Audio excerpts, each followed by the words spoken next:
Superwoman421 says, is it a good idea to buy properties in different states?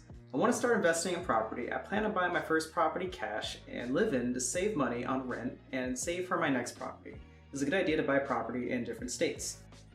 So cool thing about Reddit, I love these forums where you can interact with other people and exchange ideas, but especially for something like real estate where almost everything's been done already, someone's already done the research and is giving it out for free in almost any industry. So for example, Spark Rental is giving out this info. I just found this online. They're giving out for free in hopes that I use their service, which, costs money. That's how they pay the bills. So in the future, if I need to use Spark Rental service, they hooked me up before, they gave me something I was looking for, so maybe if they need help from me, they need a client, then I'd be willing to go to them first. Not scammy, really cool. I like Spark Rental. I don't know a lot about them, but I like them so far. So I'm not trying to say that you just have to look it up, you also have to know how to look it up. Of course, the first place you go is the internet. So if you go in to search something, if I search states with best cash flow, and generally what I try to do is open up at least 2 tabs because what I'm looking for is usually a couple steps below like the basic terms.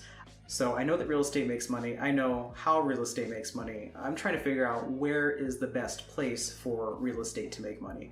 So I generally have to do a couple different search terms in order to figure out exactly what I'm looking for. So even searching with states with best cash flow didn't get me exactly what I was looking for. But when I rephrased it with residential cash flow best states, the results are a little different, and I actually got a really cool result from Bigger Pockets Insights. I'll link that down in the description. So to summarize it, the way the Bigger Pockets Insights distinguishes the different types of ways that you can make money with real estate is with cash flow and appreciation. So with cash flow, they use cash on cash return. So let's say, for example, your property is $100,000. If you rent it out for $500 a month, then that's a 6% cash on cash return. But not everybody is buying a $100,000 property with $100,000 cash. So that's where we get into cash on cash returns. You buy it for $100,000 cash and you rent it out for $500 a month. That's going to give you a 6% return on your money. Not bad, but maybe there's other places you could put $100,000. So let's say you only put 20% down. So now you've got the same amount of income coming in on less cash down. That's a 30% return before your debt service. And that's starting to look a lot more attractive. The appreciation factor in this study is just the compound annual growth rate doesn't take into consideration forced appreciation, which you could do with renovations, making the place nicer. The best cities for cash flow are in Indiana, Ohio, and Michigan, and the best cities for appreciation are in California, Texas, and Colorado. The sweet spot of both is in Colorado.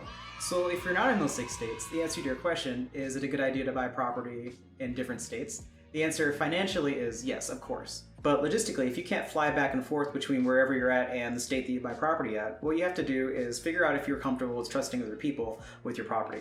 Nobody, not Warren Buffett, not Bill Gates, not Jeff Bezos, nobody did it alone. Nobody made their empire alone. I mean, like the Rainmaker did from Looper, but that's fiction, that didn't actually happen. So to do this real estate thing from a distance, you're gonna need a team.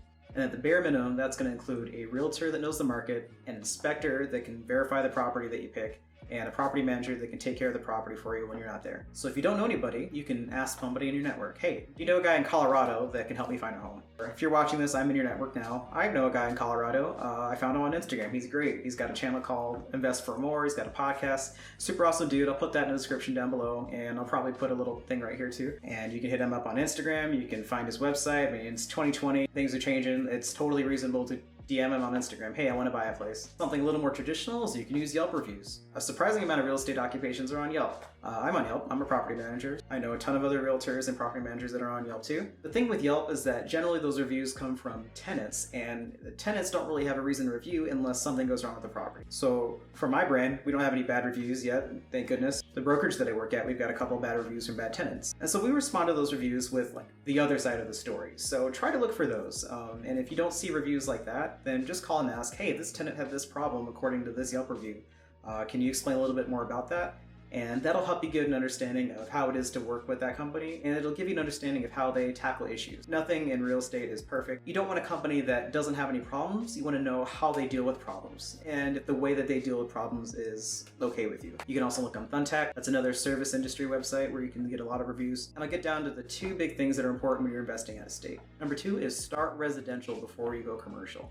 There are a lot more protections in place for you as a residential buyer than there are for commercial. If you're going to go the commercial route, add commercial real estate attorney to that list that I gave you earlier. And the number 1 most important thing about real estate investing out of state is don't invest money that you aren't prepared to lose 100% of. The real estate game, just like in anything in life, is not 100% foolproof, and natural disasters happen, economies crash, so I mean, anything can happen with real estate. You've got to remember that, and you got to be okay with that. Other than that, if you got a question for me, you can leave it in the comment below, and subscribe if you want to hear more videos like this. Thanks, have a great day. Talk to you soon.